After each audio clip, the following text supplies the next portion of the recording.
Alô,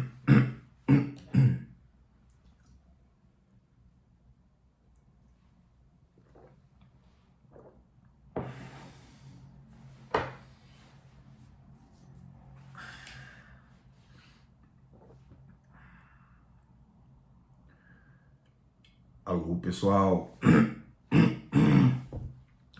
é que vocês estão? Pô, a voz vai falar logo agora.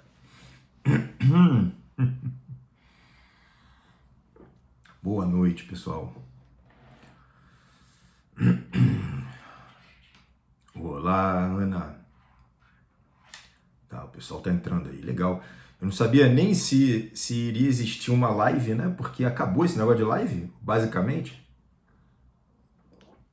O pessoal tem feito tão pouco. Mas eu falei, olha, preciso fazer uma live, preciso falar com vocês. Que jeito melhor seria da gente fazer o grande clássico, não é isso? Live aqui. Muito bem. Muito bem, pessoal. Dá só mais 1 ou 2 minutinhos para o pessoal entrar, né? E aí a gente já começa. E hoje, crise da psicologia. Deixa eu até tentar fazer o seguinte. Vou escrever aqui, né? Não precisa não, né?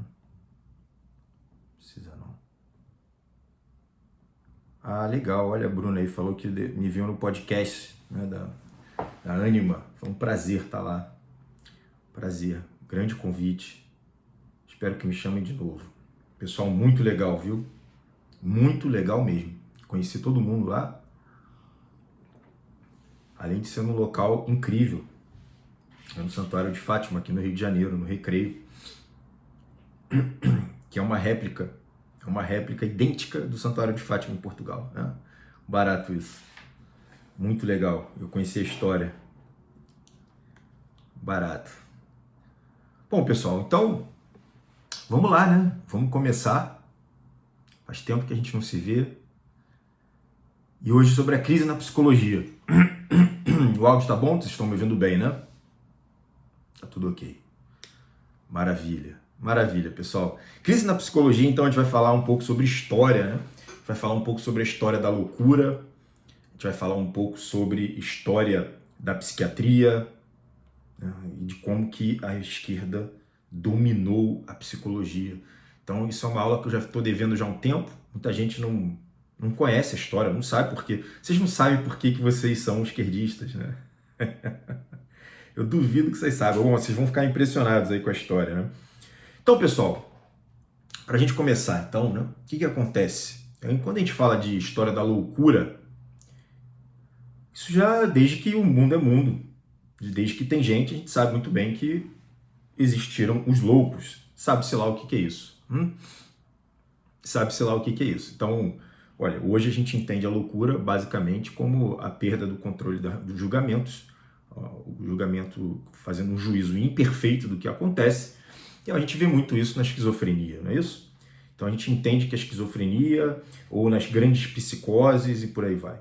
Só que quando a gente ia lá para trás, né, na nossa civilização, na civilização basicamente grega, eles eram até bem vistos, né, porque eles eram livres de todas as etiquetas que precisariam acontecer para viver em sociedade, né? Então nós tínhamos uma classe de pessoas que basicamente poderiam até ser sendo bem vistas pela sociedade, que tinha uma boa conexão, uma conexão íntima com os deuses, né? Bom, isso vai acontecendo, vai passando o tempo, adentramos ali no mundo já com um cunho religioso, então passou a ter um elemento religioso, alegando que poderia ser aquilo uma possessão demoníaca, né? E de uma forma ou de outra, os loucos, os nossos loucos, eles sempre foram maltratados, né? Até há pouco tempo atrás, sempre foram muito, muito, muito maltratados, ninguém sabia o que fazer com aquilo, e era terra de ninguém, terra de ninguém. Isso é interessante que a gente saiba exatamente para a gente entender como é que é o papel da psicologia. Antigamente, e quando eu digo antigamente, na verdade sempre existiu em quase todas as culturas a figura de um sábio. Antigamente era um ancião, um grande sábio, um xamã, existia aquela figura arquetípica de uma pessoa que orientaria, né, que seria um tipo de mestre, de mentor, de guia espiritual, de sabedoria, e assim foi. Os profetas, inclusive, né, e nós sempre tivemos essa figura. E nós tínhamos modelos de histórias, que a gente vai ver isso nos mitos, nos contos, nas fábulas. E até mesmo no processo da formação, que é muito mais complexo, na formação das religiões, que adentravam um certo elemento de cunho moral. Olha, aqui veio um profeta, um sábio, a manifestação divina, e falou exatamente o que você tem que fazer. Então, olha, todo mundo da Terra, eu posso escolher esse cara, aquele cara, eu posso escolher um louco, eu posso escolher um profeta, você vai decidir quem você vai seguir. Porém, as religiões são feitas justamente sob quem parecia saber. Então, o cara que cometeu milagres, que fez milagres, o cara que, né, profetizou e as coisas foram acontecendo e tudo mais, curou. Então, a gente dá mais ênfase a esse tipo de pessoas, não é isso? Bom, então, essa figura arquetípica, ela também foi sumindo por diversos elementos socioantropológicos, né? Mas essa é a formação socioantropológica. Assim nós tínhamos uma sociedade, né? São elementos norteadores. A gente vai navegar, a gente precisa de elementos norteadores.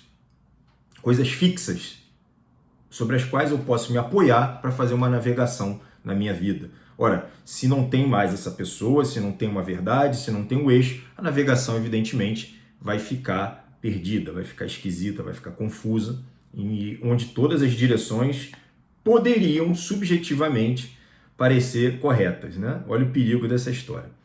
Só que os estudos da mente, eles sempre existiram. Então, falha quem pensa que a psicologia nasceu há pouquíssimo tempo com o Freud e que, desde antes disso, não existiam estudos da mente. Isso é uma falácia grave, tá? Grave. Até mesmo quando a gente pega na Índia antiga, já tinha psicologia, perfeito? A gente está falando aí coisa de 5, 6 mil anos atrás, já tinha estudo de como que acontecia, como é que se dava a psique humana. Isso não tem nenhuma novidade para a humanidade, tá? Sempre existiram grandes trabalhos em cima da psique humana. Então, a gente vê um processo da nova psicologia, a psicologia moderna, e agora se afastando do que a gente entende como a verdade, a realidade. E aí isso acontece lá com o iluminismo, quando nós sabemos muito bem que o divino foi sendo deixado de lado desse centro e passou a ser o homem. Então o homem é a coisa mais importante, o homem é a nossa referência, nós sabemos o que fazer.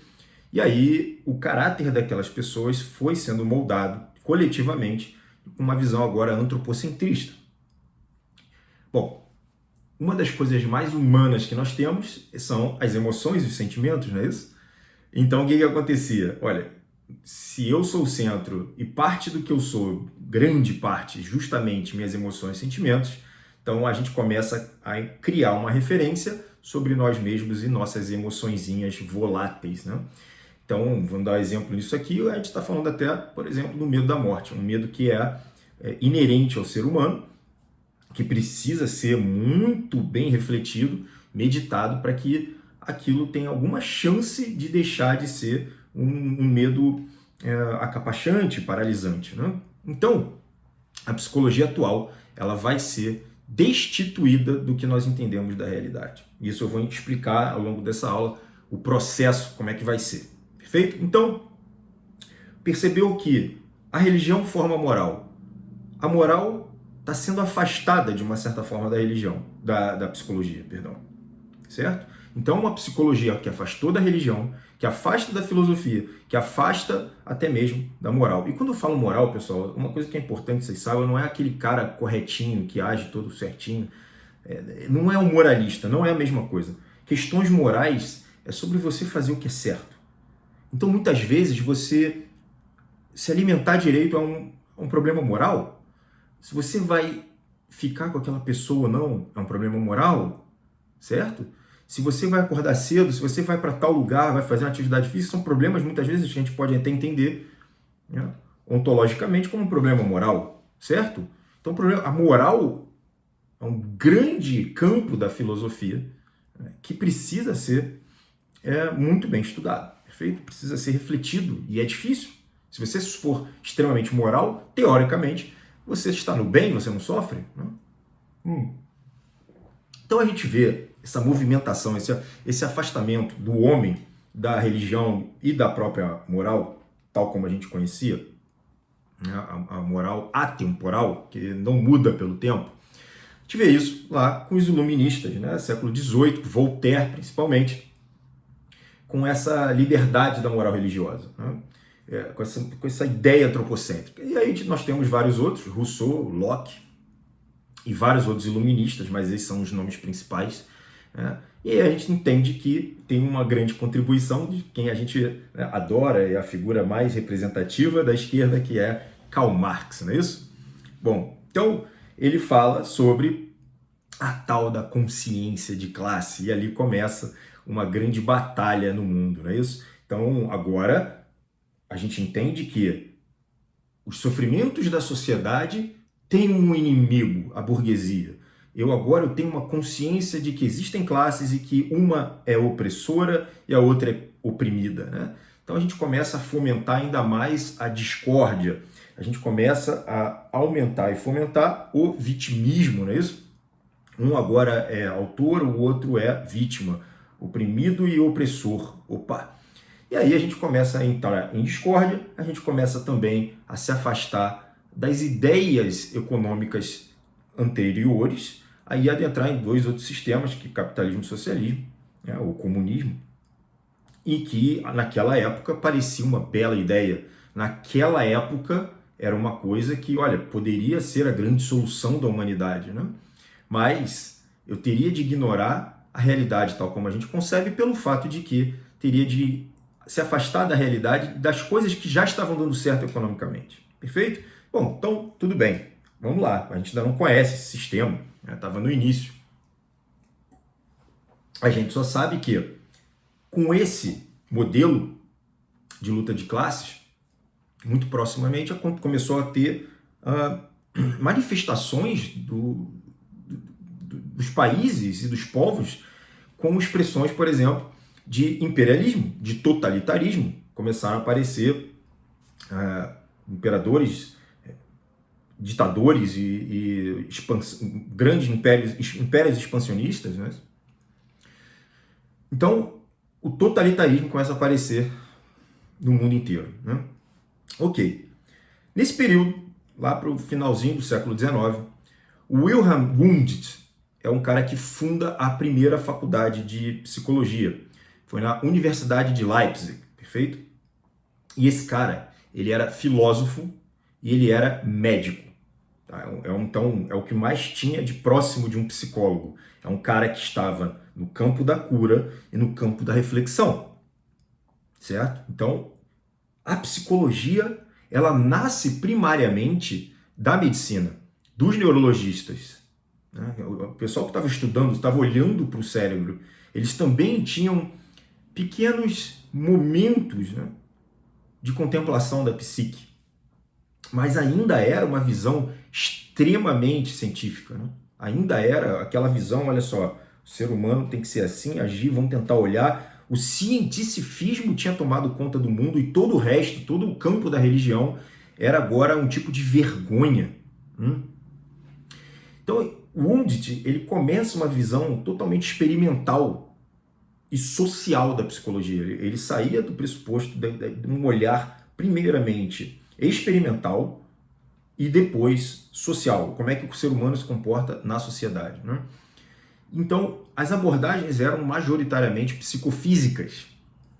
Ele começa a adentrar no mundo de criticar o positivismo científico na época, o que isso é muito interessante. Ele nasce do cientificismo e começa a olhar e falar, eu acho que a psique não é bem assim. Então ele começa a tecer certas críticas ao positivismo da época, perfeito? Mais um pouquinho, vamos passando aí, a gente entende que aparece o Frota, né, pessoal? Então o Freud, ele inicia a psicanálise. E o Freud, ele inicia a psicanálise já imbuído de certas influências, por exemplo, do Nietzsche, que ele nega, mas quando ele morre, estavam lá os escritos secretos, né? E aí não precisava nem ter negado, porque a influência de Nietzsche era gigantesca, né? Aquela mente atormentada do Nietzsche, bem como a mente atormentada do Freud, apesar de toda boa contribuição, não tem como negar isso. E o Freud chega na conclusão, já influenciado por essas forças que eu estou te falando, que as repressões geram os traumas que vão gerar, os traumas vão gerar os sintomas, os traumas que são reprimidos, eles são reprimidos, então aquilo vai começar a gerar sintomas que vão gerar neuroses, né? E esses traumas de infância, eles estão intimamente ligados ao que essa pessoa vai viver, como é que vai ser a personalidade dela, o que ela vai se tornar. Então, logo, ele também manifesta, já que a gente está falando de repressão, né, um tipo de ojeriza à religião. A Igreja Católica passa a ser um grande inimigo para o Freud, né?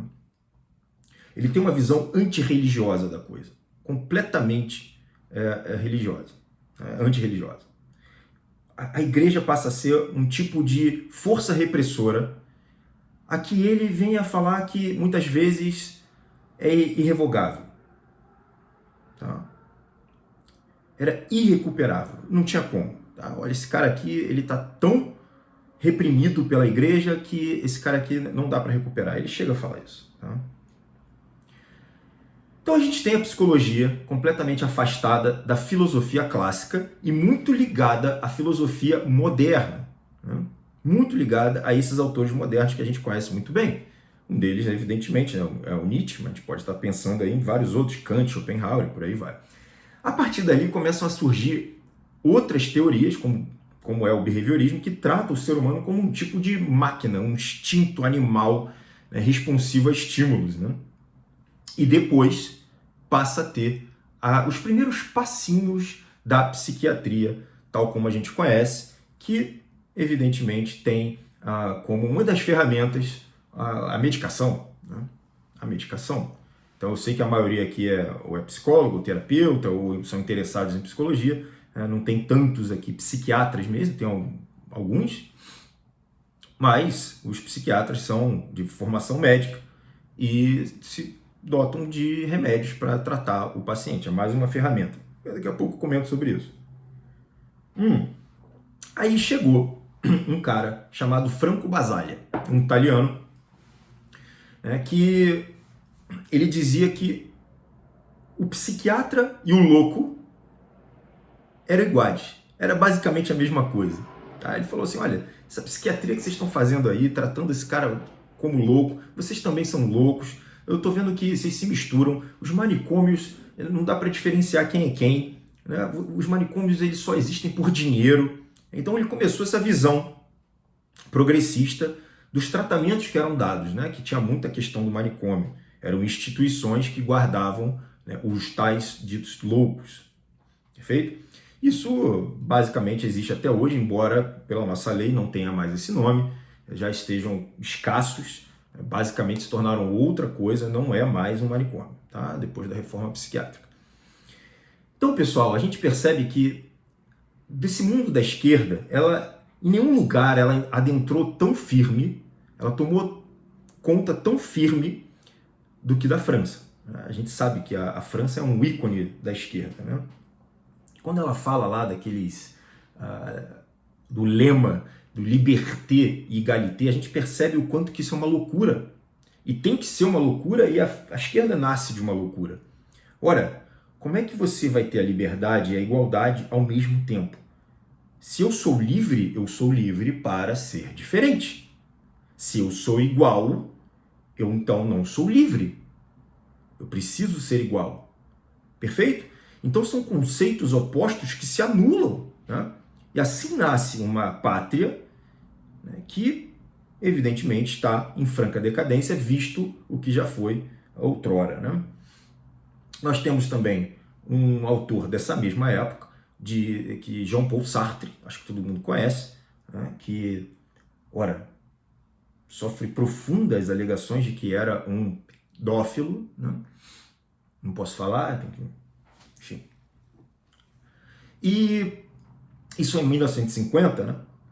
E ele começa a elevar o tom, bem conectado às ideias de Marx, que era o jogo antiburguês, não é isso? E esses caras, esses filósofos, esses intelectuais, e alguns já dotados do título de psicólogos, eles começam a ocupar cargo cada vez mais influente, né? Cargos altos. Dado que fica famoso o Michel Foucault, né? Esse cara, ele é elementar na nossa discussão de hoje. E o Foucault, porque ele é extremamente dotado de intelectualidade, é um cara bem articulado, é muito ambicioso, ele acaba ficando famoso com o Ensaio da Loucura, e esse cara começa a criticar os pacientes que eram internados. Ele começa a falar não só que era paciente internado, ele começa a atacar e criticar todas as instituições, né? Olha a cabeça, pensa na cabeça de uma pessoa que fala todas as instituições possuem modelos e sistemas semelhantes. Ora, assim é uma escola, ela escraviza. Assim é uma penitenciária, assim é um hospital. Todos esses locais possuem hierarquias e punições, possuem aqueles corredores frios, aquelas salas tenebrosas. Perfeito? Isso é Michel Foucault. Ele fala que as instituições eram todas parecidas. Veja bem, o cara botou no mesmo patamar um condenado assassino com um paciente que está sendo tratado, porque, sei lá, está doente, está com hipertensão, está com diabetes.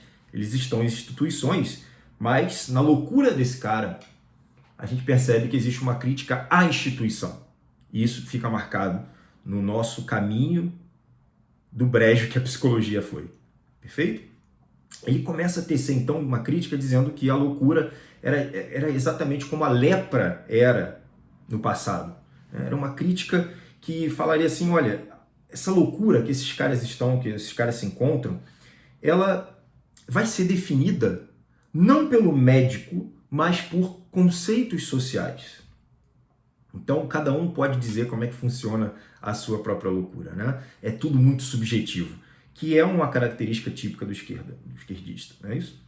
Tudo é subjetivo, não existe uma verdade impassível de mudanças, ou fixa, ou algo que seja constante, né? Tudo é relativo. E esse cara, Foucault, bem como a gente já viu do Jean-Paul Sartre, esse cara ele tinha graves acusações de pedofilia. Ele era homo, né, assumido, sofreu de grandes depressões, tentou o suicídio. Então ele tinha esse histórico, tá? Inclusive ele era acusado de passar deliberadamente, propositalmente, HIV para as pessoas. Perfeito? Então essas são as acusações. Tem fotos dele, inclusive, na Ilha de Marajó, como a gente viu aquele filme. Qual é o nome do filme? Vozes da Liberdade, uma coisa assim. Excelente filme, magnífico. Um grande herói da nossa época. Então, esse carinha, né, tem foto lá com os meninos na Ilha de Marajó, perfeito? Bom, então, esse cara começa a levar as ideias de Marx para um novo caminho. Tinha algumas coisas que ele pegou dele e algumas coisas que ele foi contra, né? E então ele é um cara que é detestado pela direita, mas pela esquerda radical ele também é detestado, porque ele fala assim, esse cara era um meio centrão, tá? Mas obviamente que não era centrão, né? Claro que ele é esquerda. Isso aí evidentemente que são críticas tecidas por comunistas muito radicais, né? Mas ele tinha aquele discurso de dominador e subjugado, do oprimido e opressor, né? Já tinha aquela coisa que, olha, eu sou afastado da ética. O cara era sofista, né? Bem sofista. Não importava a verdade, o que importa era o discurso, era o tom da narrativa, né? Totalmente relativista quanto ao senso de justiça. Nada do que vá contra a nossa revolução tem valor e serventia, né? Então esse cara é influenciado por Marx, por Nietzsche, por Engels, por Freud, por Kant. Essa galera toda formou o pensamento de Foucault. Então ele se coloca contra, em plenas críticas, já famoso, já com plena influência na sociedade, sobre o que ele fala da opressão dos sistemas. Tudo que é do sistema é opressor. O que é muito interessante, porque hoje nós vemos uma esquerda completamente pró-governo, né? Parece que eles amam as instituições, as públicas, evidentemente, mas ele não, ele foi contra, ele se formou, né, como psicólogo, a formação dele, psicólogo e filósofo, já é uma coisa bem mais ligada às humanas, né? Já não tem nenhuma formação médica, apesar dos pais dele serem médicos, né? Então ele já começa a trajetória da vida dele decepcionando amplamente os pais. Os dois eram médicos, né? O pai e a mãe. E ele não. Então, depressão, aquela coisa toda, isso tudo que a gente foi, né, que já falou. Tá? E ele explica que os sistemas, esses sistemas, principalmente o dos hospitais psiquiátricos, né, dos manicômios da época, eles segregariam o louco da sociedade. Bom, isso é parcialmente verdade, né? Parcialmente verdade. Mas veja bem, se a gente pensar, olha, primeira pergunta que eu tenho, fala assim, tá, os caras, os loucos, teoricamente, os loucos estão sendo excluídos. Primeira pergunta que eu faço é, ora, existe alguma periculosidade desse cara, desse louco? Porque se tiver, é melhor que fique mesmo excluído. Né? Tá? Nem sempre tem, a gente sabe muito bem disso. Vários se tratam e ficam muito bem. Tá? E aí, eles têm um respaldo, eles têm um local de aconchego, de segurança, onde vai ter comida provida pelo Estado e tudo mais. Bom, não, mas essas instituições são malignas porque temos maldades acontecendo nela, né? Tem vários relatos de maldades, várias pessoas que realmente não eram para estar ali, mas que foram denunciadas e acabaram estando ali. Até aí foi, beleza. Agora, se a gente acaba com essas instituições, esses caras vão para dentro da cidade. E onde que eles habitam? Pois é, viram mendigos.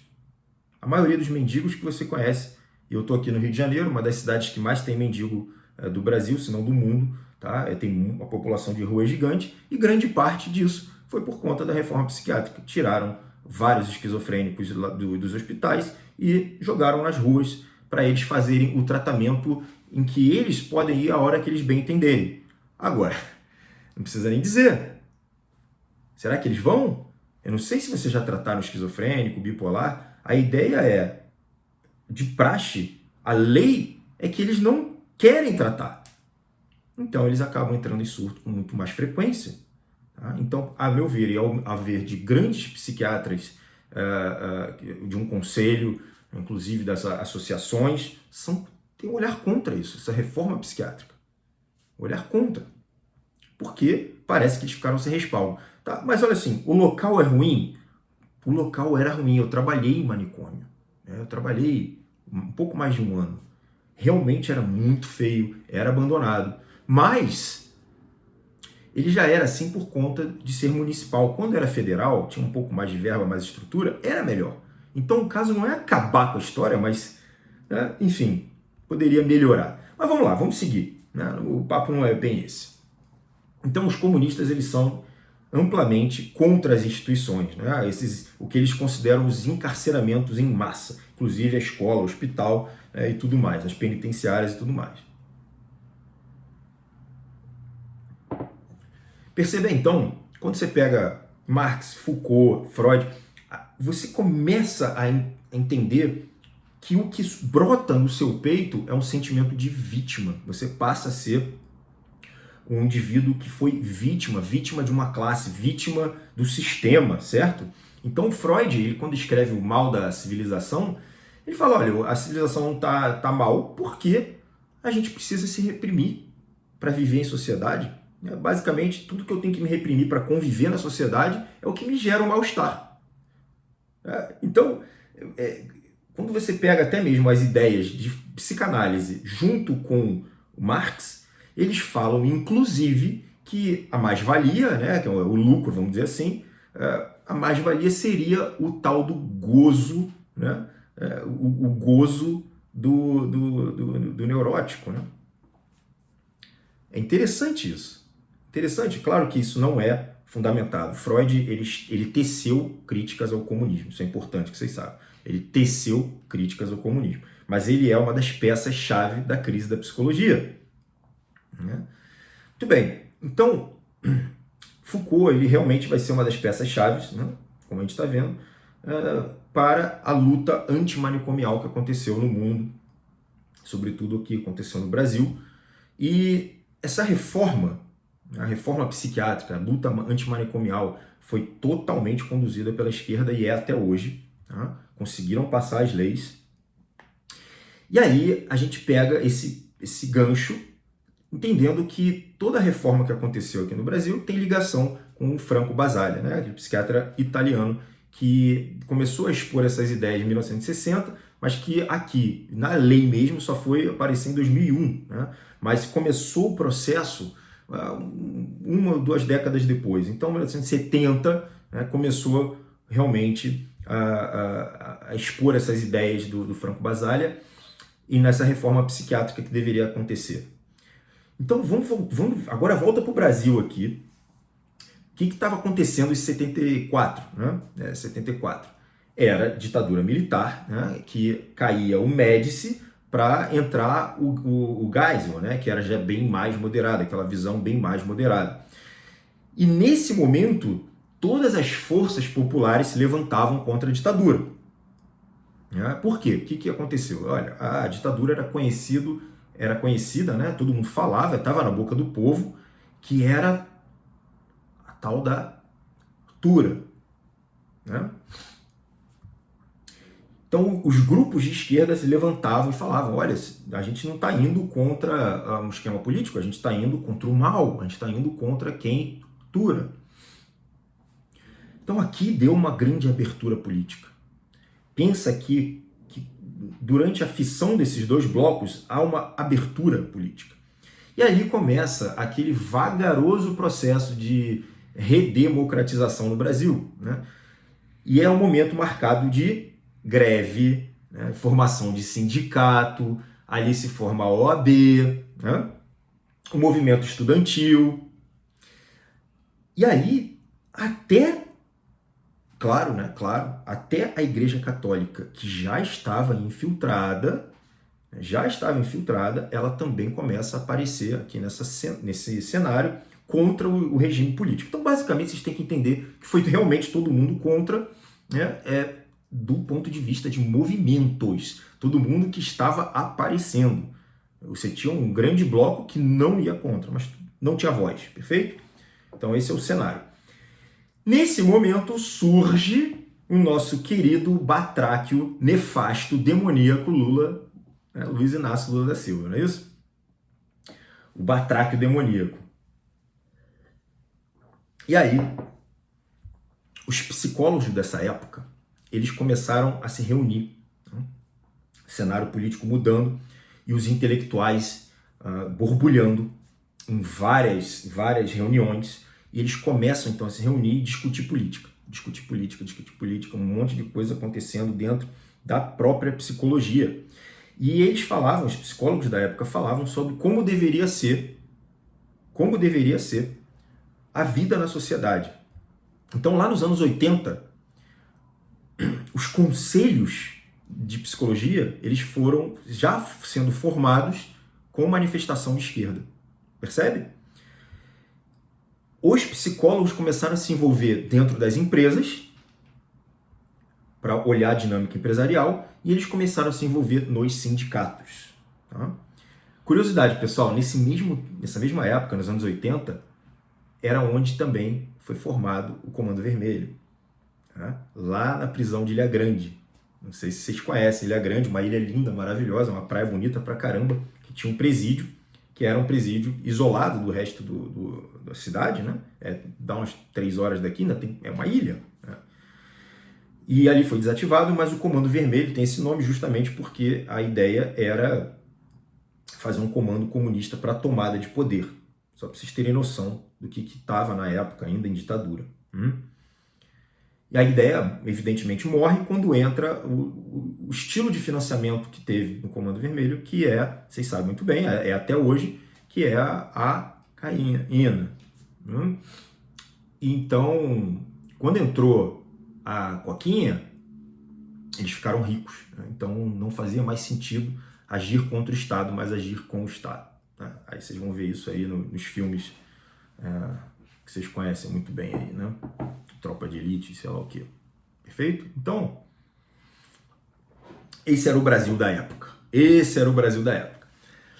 Nesses movimentos, alguns deles foram originados lá na PUC de São Paulo. E guarde isso aí porque a PUC de São Paulo é um grande agente modificador do curso da psicologia no país. Lembrando que a psicologia mundial já estava formada em cima da ideia esquerdista. Mas lá na PUC de São Paulo, eles criaram um fórum de discussão chamado Instituto Sedis Sapientia. Então, finalzinho dos anos 70, 78, 80, eles começaram a promover esse fórum de debate. E aí, a gente vê o quanto que a Igreja Católica foi infiltrada, que tem uma figura que também é marcante na nossa história, que é a Madre Cristina. Ela apoiou o Instituto Sedis Sapientia, lá em São Paulo. Ela apoiou. Então nós tínhamos agora um movimento comunista sendo apoiado por uma agente católica. Vocês sabem disso, né? A Igreja Católica sofre ataques internos também, e não são poucos. E aí esse fórum ele começava a refletir as necessidades desses psicólogos ficarem sempre se reunindo para discutir, né, a situação concreta da profissão deles naquele momento. E quem que foi essa Madre Cristina? Olha, ela foi importante pra caramba nesse cenário político do país, mas muito, muito. Porque ela organizou o curso de especialização em psicologia lá na PUC de São Paulo. Ela organizou esse instituto, apoiou, né, o Instituto Sedis Sapientia, não foi ela que fez. Ela apoiou uma infinidade de movimentos sociais que estavam surgindo na época, inclusive o nosso querido nefasto MST, não é isso? Então foi apoiado por ela, só para vocês terem noção. Era uma figura, então, de ampla influência. Ampla influência. Então, parte do que a gente conhece, né, do movimento do Sem Terra foi feita e apoiada por ela. Perfeito? Ela não é uma das iniciantes do movimento. Uma das iniciantes. Uma grande apoiadora. Essa Madre Cristina ela ficou conhecida como a freira comunista. É o apelido que ela ganhou. Ela era grande aliada desses sistemas. Vocês têm que lembrar de uma coisa, pessoal. Nos anos 80, a esquerda comunista ela ainda não tinha se provado ser um completo fracasso. Ela não tinha ainda. Ainda existia a União Soviética. E a União Soviética ainda era considerada por muitos uma potência. Então não dá para a gente chegar e falar a mesma visão de hoje. Não é a mesma visão de hoje. Não é. Então ainda tinha gente achando que a União Soviética era, uau, uma grande potência. Só que, claro, se você estudasse um pouco de economia, Mises, ele já tinha invalidado toda essa teoria economista do comunismo. Ele já tinha invalidado tudo, absolutamente tudo. Ele tinha obras escritas, publicadas, palestras. Ludwig von Mises, ele já tinha invalidado absolutamente tudo, em 1940, 40 anos antes. Certo? Bom, quando eu olho hoje para a esquerda, para os psicólogos, quando eu vejo o pensamento coletivo, eu vejo também que existe uma grande força contra a psiquiatria tal como a gente conhece, que seria, né, da malevolência da indústria farmacêutica. Bom, pessoal, olha só. Remédio funciona. Remédio funciona. O remédio mudou completamente esse cenário. Por isso, você hoje tem pessoas que se interpelam e são contrárias a essas ideias aí de Foucault. Que quando entrou remédio, vários pacientes melhoraram. Veja bem, você tem milhares de teses sobre a psicose, inclusive várias da psicanálise, e você ficava conversando com um esquizofrênico em surto, tentando achar um nexo do que poderia ter acontecido com ele. Quando entrou a medicação, e nada acontecia, não tinha resultado nenhum, zero. Quando entrou a medicação, vários desses caras melhoravam quase que instantaneamente. Vários conseguiram viver em sociedade. Então, não dá para você pensar que a medicação seria nefasta. Tem a indústria farmacêutica? Tem. Ela é bilionária? Ela é. Será que ela compra alguns estudos? Será que ela muda? Ah, pode ser. Será que ela compra uns médicos? Deve comprar. Deve acontecer. Tá? Não imagino que isso não aconteça, não. É muito dinheiro envolvido. Porém, quem já passou grande sofrimento e tomou remédio e melhorou, sabe do que eu estou falando. Quem já teve que tratar um paciente grave, gravíssimo, sabe do que eu estou falando. Quem já teve parente, amigo que cometeu ídio, sabe do que eu estou falando. Medicação salva a vida. Então eu vejo que principalmente o psicólogo, eles veem a medicação, a terapia medicamentosa como uma afronta. Tá errado, evidente. É uma ferramenta.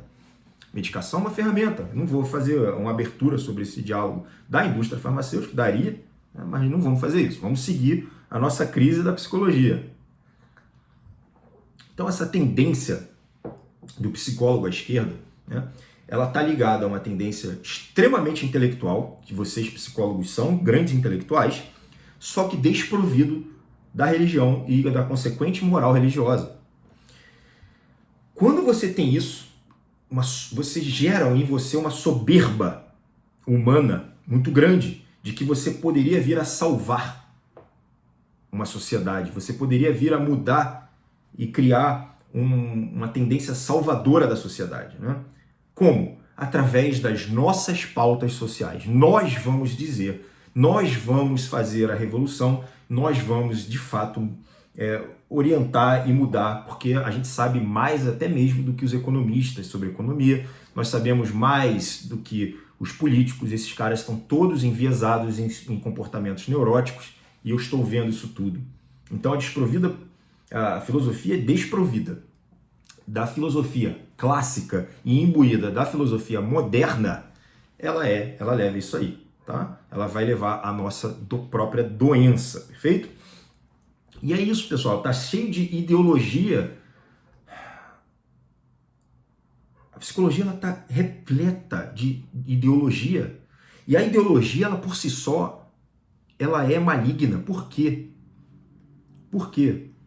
O que acontece aqui? Quando você tem uma ideologia, você sai do pressuposto que você sabe o que deve ser feito, o que é melhor para a sociedade. Ora, só que nem a maior mente do mundo poderia prever todas as variáveis de uma equação de um pequeno bater de asa de uma borboleta, não é isso?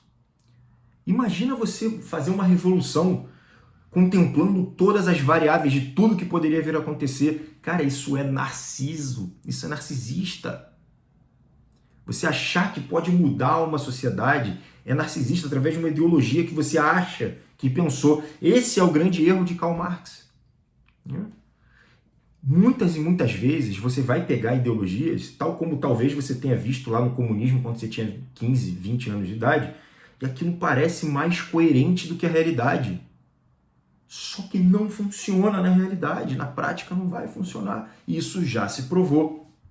As leis naturais, elas são sempre soberanas. Já a esquerda tem esse comportamento adolescente, rebelde, revolucionário, quer mudar tudo. É um ímpeto transgressor, típico de adolescente. Vocês percebem isso? A esquerda, ela se veste mal, ela tem a aparência é ruim. É um negócio que mostra e aponta para uma rebeldia, umas transgressões assim de bobas. Parece um adolescente rebelde. Né? Parece.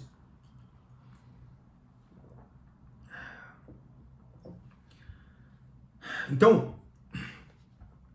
quando você está dotado desses pensamentos e diante dos sofrimentos psíquicos, tal como nós vemos, é comum que você comece a criar um senso utópico de uma rede de falácias. Por exemplo, que não tem doença mental.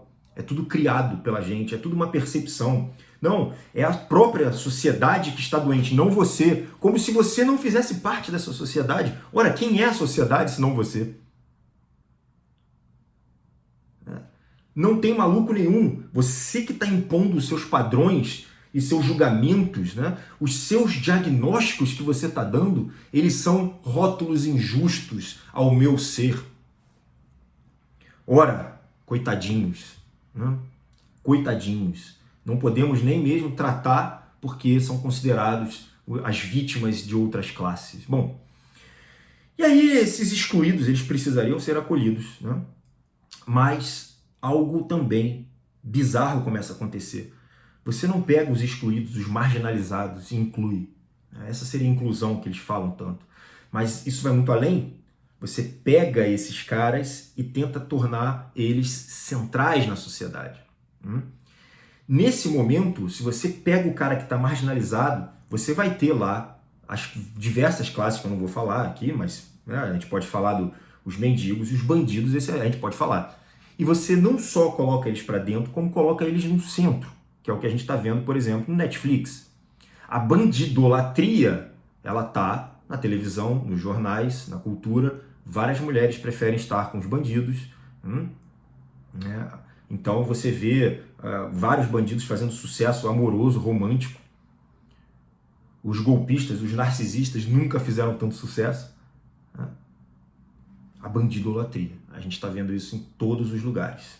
Bom, eu vi um vídeo recentemente, eu tive que estudar muito para trazer essa aula para vocês aqui, muita coisa de esquerda, infelizmente. Vocês me demandaram um estômago aqui terrível. Né? Mas eu vi um rapaz recém-formado falando que ele tinha 15 matérias e 10, pelo menos, lá na psicologia, eram relacionadas à esquerda, esquerdismo, Karl Marx mesmo. Então ele falava, não, mas não tinha esse nome. Mas ele falava, poxa, olha, saúde coletiva. Era Marx o tempo inteiro. Né? E ele falava, cara, lá eu ouvi, olha, ipsis literis, que 2 mais 2 poderia ser 5. 2 mais 2 poderia ser 5. Por quê? Porque é objetivo, porque não há uma verdade. A verdade é relativa. Né? Outro falou, e ele diz isso no vídeo, que a mulher nasceu para dar. Ou seja, imagina o Aristóteles ouvindo isso, né? Ele dá 3 backflips ao mesmo tempo. Né? A causa final da mulher, né? Ela foi feita como o grande objetivo final e soberano, dar. Né? Dar, é isso. Tá? Isso ele ouviu lá na faculdade de psicologia, que a gente consegue ver que isso é a regra. Eu coloquei várias caixinhas de pergunta perguntando o que você já ouviu. Você não faz ideia das coisas que eu vi. Eu postei várias, evidentemente, né? Não sei se todo mundo viu, mas uma loucura. A psicologia, e eu assumo, né?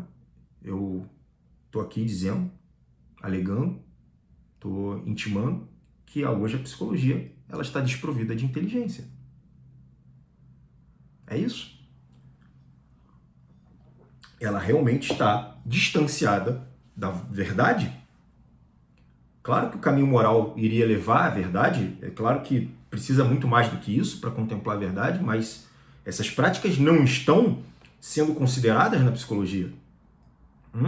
E se você é tão subjetivista, tão relativista, você vai começar a achar que fazer coisas erradas te levam à felicidade, porque você não tem um manual de instrução. É isso? Então você começa a achar que, olha, tudo para mim é ser feliz. E errar, né? Ou seja, pecar, machucar alguém, fazer o mal, ser um cara egoísta, uma mulher egoísta, fazer mau uso da minha beleza, da minha sensualidade, do meu dinheiro. Essas coisas me deixam feliz, deixam mais leve. Então você começa então a agir nessa maneira. Essa ideia de que Quando você se reprime, você tem um trauma, você é uma vítima, certo? Vai te afastando da ideia de que você tem que realmente se reprimir muitas vezes.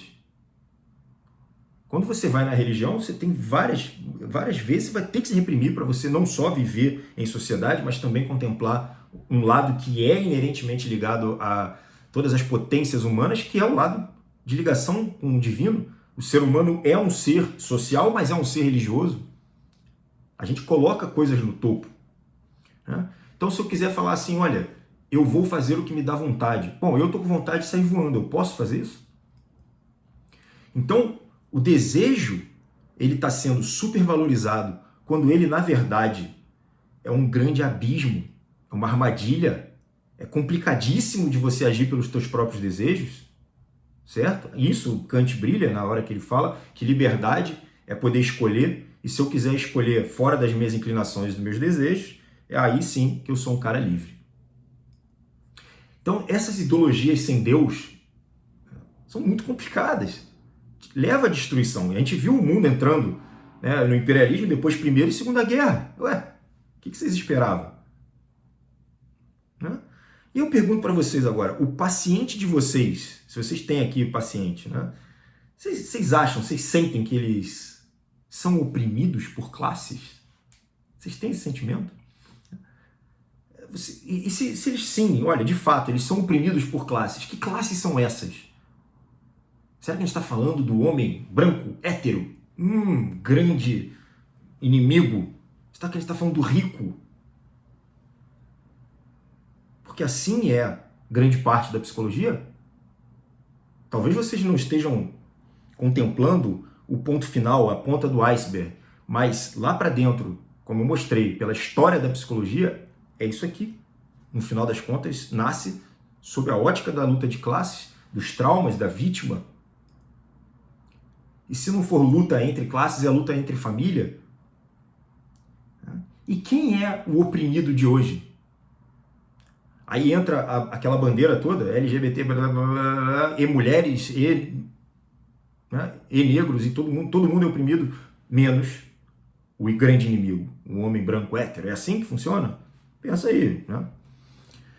Então, pessoal, a psicologia está sim seguindo os preceitos de Marx, seguindo a agenda milimetricamente do jeito que foi falado de Antônio Gramsci, né, que é o cara que arquiteta toda a trajetória e promove essa agenda. Isso é aberto, é declarado, não tem nenhuma novidade, não é segredo, não é teoria da conspiração, tá para quem quiser ler. Tá? O plano sempre foi esse, se infiltrar em todas as áreas. Por que vocês acham que a psicologia seria diferente? A psicologia se torna, como eu falei, tão influente no mundo que ela precisava ser dominada. A gente já sabe que cultura, música, educação, até religião, como eu falei também, mas por que vocês acham que a psicologia não seria assim? Não seria tomada? Por que vocês acham que a educação de vocês, que vocês tiveram na faculdade, não seria uma bosta? Repleta de ideologia do início ao fim? Vocês entenderam que não se trata agora de evolução social, tal como foi dito para vocês, mas se trata diretamente e frontalmente por um nefasto plano de governo. Sempre foi isso, né? Pessoal, esse é o jeitinho deles, da esquerda, sempre foi. Esse é o trabalho deles. Você não pode ir contra o trabalho de um homem, né? Você não pode ir contra uma instituição, e eles funcionam como uma instituição. Né? Pessoal, eu fiz administração antes de fazer medicina. Eu fiz um aninho, né, de administração. Fiz lá no FRJ. Então, eu tive contato, isso tem 20 e poucos anos, tá? 20 anos. É mais um pouco, 25 anos, 20 e pouco. Eu conheci um FRJ que não era do jeito que está hoje. Eu fui dar aula num curso de pós-graduação em psicologia. Eu dei algumas aulas para pós-graduação em psicologia, fui lá e eu me deparei com a Cracolândia. Eu falei, meu Deus, que ninguém descubra quem eu sou, porque eu vou ser linchado aqui até a morte. Cenário de guerra, Cracolândia, filme distópico, negócio grave, assim, grave. FRJ, Urca, bairro nobríssimo. Pessoal, a esquerda, ela vive de caos. É uma coisa que meu pai falava desde moleque. A esquerda vive de caos. né? E um dos jeitos de você promover o caos, claro, o caos é o que vai te levar à facilidade de um plano de governo, isso é óbvio. Mas um dos melhores jeitos é você destruir, dizimar com a família. Sem família, você não tem ação histórica, você não tem respaldo, você está preocupado em sobreviver. Né? Você não tem alguém que te vingue, alguém que te ajude, você não tem filho para você conseguir parar, trabalhar, cuidar e aí depois ter tempo para pensar. Você é o cara que bate o tiro de meta, sai correndo, cabeceia, tu é o juiz, tu é a bola e tu é o bandeirinha e a torcida. É um negócio de louco. Então é a família que vai te dar esse respaldo, é da família que você tem ação histórica. Sem família, evidentemente, você não ameaça ninguém, você não tem um clã, você não tem um grupo, você não tem ajuda, você é um sozinho, coitado. E você é mordido por eles. Uma sociedade desorganizada, né? E aí a justificativa deles sempre foi a mesma, né? A igualdade, todo mundo tem que ser igual, todo mundo tem que... A gente já sabe que isso não funciona, que um vai ter que estar sempre trabalhando, a conta não fecha para o outro que não trabalha. O Brasil é repleto de gente que ganha bem e não trabalha nada, zero. Gente que se aposentou com 50 anos, lotado, né? A classe inteira. Olha, eu não gosto nem de falar porque é ataque para todo mundo, né? Então não tem como você ter igualdade devido à singularidade humana. E quem deveria saber mais do que isso, senão os próprios psicólogos, né? Singularidade da mente humana é exclusiva, individual, única. É isso? Então, pessoal, as pautas progressistas, elas estão sendo, neste momento, envergadas nas vossas cavidades anais. Né? E se você não cumprir a agenda, quem for contra vai ser amplamente repreendido. Isso é de praxe, né? E se você ainda pega uma outra característica da psicologia, que ela foi dominada 98% de mulheres, você ainda torna a psicologia com ainda mais outras características. Outras particularidades vão surgir. Né? A gente está falando, olha, engenharia predominantemente homem, tem certas características. Psicologia predominantemente mulher, certas características. Né? A gente podia entrar nisso, mas aí não vou estar falando tanto da crise da psicologia, mas é algo que eu quero que vocês pensem, né? Algo que eu quero que vocês pensem. Então, pessoal, olha só, nem tudo está perdido, nem tudo está perdido. Alguém falou aí, então, não, peraí que está tendo aí um movimento. É isso aí, está tendo um movimento. Pessoal, olha só. Mesmo diante desses transtornos aí alarmantes, a gente está vendo aí que 1 em 4, 1 em 3 de todo o Brasil vai passar por algum transtorno psiquiátrico. Tá? Então, o público de vocês, os pacientes, o mercado está super ultra aquecido. Tá? A gente está vendo um aumento muito drástico do suicídio, até inclusive em jovens, crianças. Tá? Coisa que a gente só via no livro, a gente está vendo agora na prática. Tá? Enlouquecedor. Então, pessoal, vocês sabem, eu já tenho uma mentoria, né? Eu fiz essa mentoria já por último ano, quase um ano e meio. Eu estou abrindo agora a segunda turma. Eu quero entrevistar, quero conversar, quero que vocês marquem um call comigo para ver se vocês estão aptos a entrar nessa mentoria. Tem que ser, é bom que seja terapeuta, que esteja em contato, é bom que esteja alguma formação, ou pelo menos esteja em processo de se formar, em processo de estudar um pouco dos atendimentos. Tá? Queria muito que vocês fizessem isso, porque isso vai estreitar a relação comigo, para quem já conhece meu trabalho, né? Vai fazer uma grande transformação. A ideia é transformar os seus atendimentos, é aprender coisa pra caramba, vai ter muita aula, vai ter muito encontro, é diferente de outras mentorias que é de vez em quando.